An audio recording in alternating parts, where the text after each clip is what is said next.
Дондгов аймгийн засаг даргын тамгын газар. Намайг сэтгэл судлалын үндэсний төвийн гүйцэтгэх захирал Овгон цэцэг гэдэг сэтгэл судлаач мэргэжилтэй. За тэгэхээр энэхүү сургалт маань болохоор нийгмийн ажилтан болон сэтгэл зүйчид хоёр ерөнхийдөө хэсэг болж зөвлөгөө хур чадварын сургалт маань бол зохион байгуулагдлаа.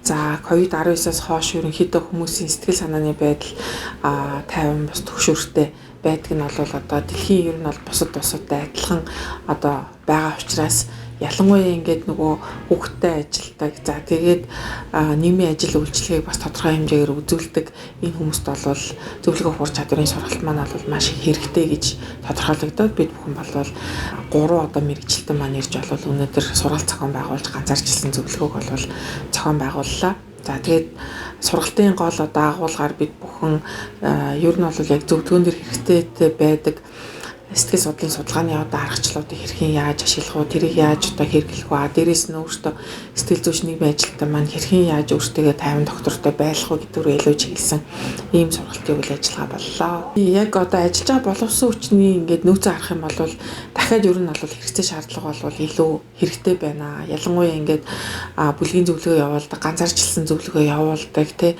хүмүүсийн болон хүүхдүүдийн сэтгэл санааг тодорхой хэмжээгээр уудалтай ярьдаг байхын үйлчлэгээ маань бол үнэхээр хэрэгцээтэй байгаа юм байна гэдгийг бол одоо бусад мэргэжилтнүүдээ сургалтанд хамрагдсан мэргэжилтнүүдээс бол илүү сайн ойлгож бас мэдэж авлаа. Тэгээд манай байгууллагын хувьд бол яг лантун дохио ижидийн орны сэтгэл зүйн танхимуудын ерөнхийдөө менежментээр ажилладаг сэтгэл судлаачтай одоо чадахжуулах дээр ер нь бол ажилтдаг менежментийн гэрээтэй бол ажилладаг. Тэгэхээр яг анх удаа ижидийн орн дээрээ бас ирээд тэгээд дээрээс нь яг орон нутагт байдаг сэтгэл зүйч нараа бол нийгмийн ажилтнуудаа чадахжуулж байгаа гэдгээрээ өнөөдөр бол нэлийн онцлогтой байлаа. Хүн өөрөө яг одоо өглөө босоод нүүр гараа угаагаад өглөөний цайгаа уугуудагтай ерөнхийдөө бол адилхан хүний сэтгэл зүйн хэрэгцээ маань ер нь бол өдөр тутамдаа маш их нийтлэг зүйлтэй.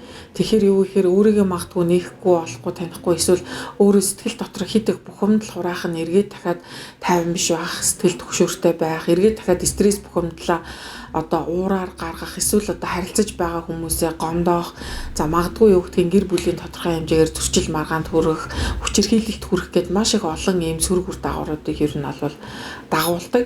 Тэгэхээр энэ үйлчлэгээ маань өөрөө тодорхой хэмжээгээр мэрэгжлийн болоод ийм нийтлэг байснараа саяны хэлсэн эрсдлүүдээс бас сэргийлэх боломжтой. Нөгөө талдаа өсвөрийн хүүхдүүд маань бас илүү өөртөө юу гэдгийг нөгөө бие хүн болж төлөвшөж байгаа энэ үеийн тайван доктортой бие хүн болоод эргээд дахиад өөрийнхөө сэтгэл хөдлөлийг ойлгодог, мэддэг, таньдаг, бусдаа хэвийн зөв харилцдаг ийм боломжийг бол сэтгэл зүйн үйлчилгээ маань бол бас хүргэдэг. Тэгэхээр Дундгой аймагт маань одоо байгаа ижидийн орны бас сэтгэл зүйн танхим байгаа, сэтгэл зүйч байгаа. Тэгэхээр магадгүй хүүхдүүд маань өсвөр үеийнхэн маань бас ирээдүйн танхимаар үйлчлүүлдэг байгаасай гэж хүсмээр байна. Юуны түрүүнд өөрийгөө танилцуулъя. За намайг Ариун Жаргал гэдэг. Би болохоор ижидийн орон 2 төвийн сэтгэл зүйчээр ажилладаг. Илүү бага бадан өсвөр насны хүүхдүүдтэй түлхүү ажилладаг ийм мэргэжилтэй хүн. 3 сарын 18-наас 3 сарын 28-ны хооронд ижидийн орон 1 төвийнхөө сэтгэл зүйчтэй хамт хотоос хурж ирсэн. Ер нь Лантун дохио төрийн бас байгууллагыг төлөөлж хурж ирж байна гэсэн үг.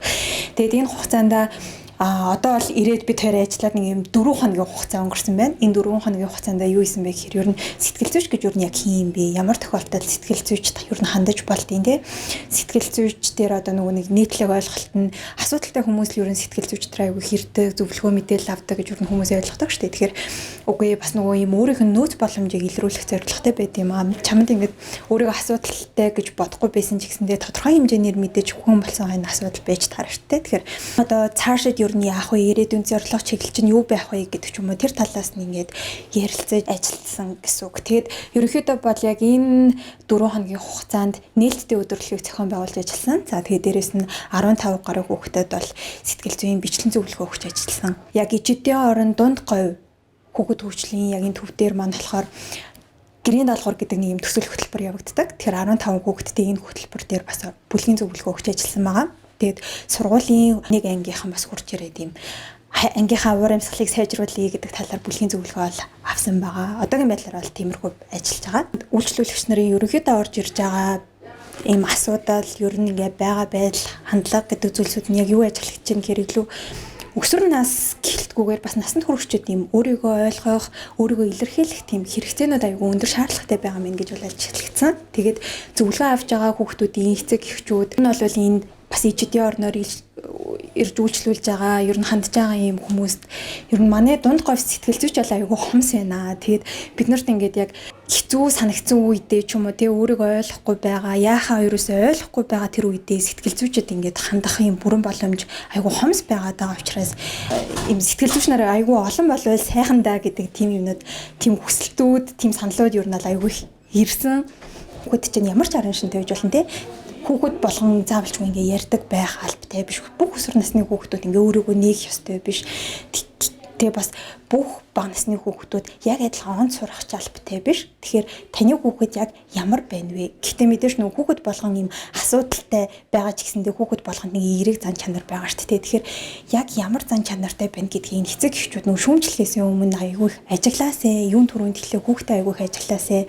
Тэгээд цаашдаа нөгөө нэг юм хүүхдээ хүний хүүхэдтэй харьцуулах гэхээсээ илүү миний хүүхдийн ийм эерэг зан чанар ингээ байдаг шүү.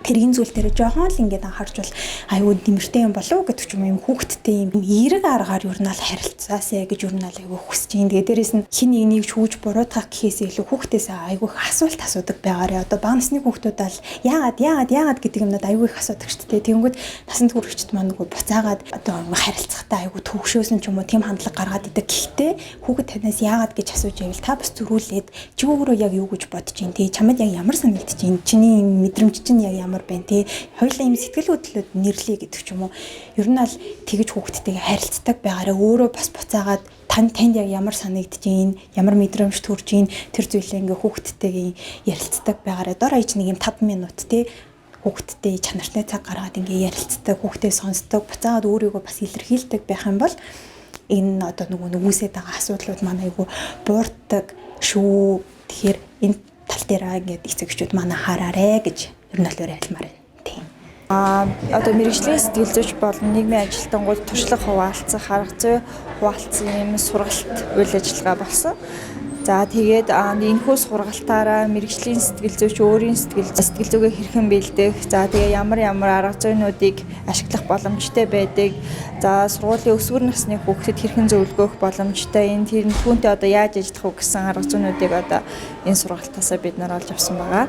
Манай аймгийн хувьд одоо яг боловсролын салбарт ажиллаж байгаа 2 сэтгэл зүйч байгаа.